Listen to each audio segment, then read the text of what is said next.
Okay, this story blew my mind. Imagine if your reporting beat was literally the ocean and everything that happens on the water making up 2/3 of the planet. That is the mission of our next winner, the Outlaw Ocean Project. They produce investigative stories about human rights, labor, and the environment, and tonight they take home their first DuPont baton. First implies there'll be more, for a unique series of original reports about China's global fishing fleet, one of the largest maritime enterprises in human history.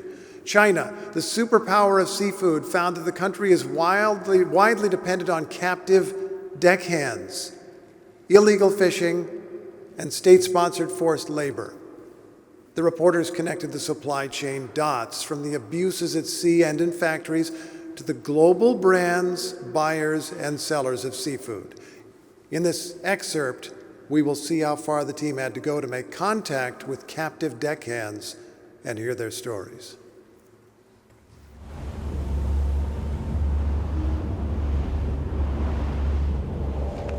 Just preparing messages for the crew on the fishing vessels to take contact with them, and yeah, that we have probably some good talks.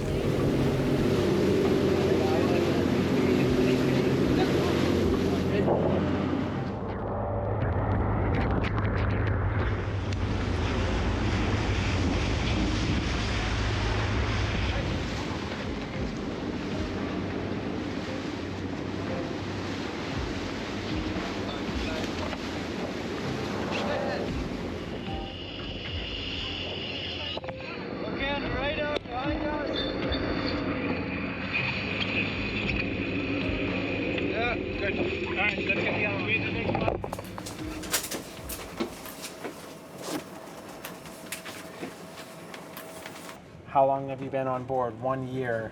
Where are you from? Indonesia. Is there anyone back home you want us to try to contact to say we saw you? Okay, my wife. Phone number. And then there's a phone number. And then there's a I love Indonesia. I heart Indonesia. Please welcome the director of the Outlaw Ocean Project, Ian Urbina.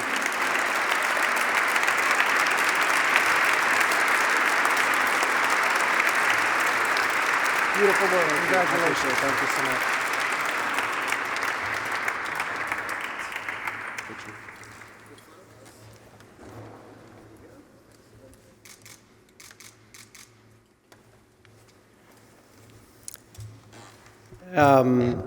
This is a huge honor for a couple reasons. One is we're a tiny newsroom. I spent 17 years at the New York Times and left and collected 10 people. Half of them are up here, and said, let's try something crazy, which is let's think about the fact that 2/3 of the planet is covered by water and 50 million people work out there. And yet we rarely hear stories about these workplaces. It's tough to visit them. So what if we try to go there and see what's happening? The suspicion was dark things were happening. 4 years later, we had a story to show, a series of stories, after climbing on board ships in about 8-9 different places around the world and talking with workers. And we had this incredible sense of faith from editors, quite especially The New Yorker, but many others, who looked at our reporting and decided to publish it. That was all great, but to win a DuPont and to be recognized by these judges is sort of the ultimate arrival for us. It just shows that if you believe in something and are willing to give it a try, it can pay off.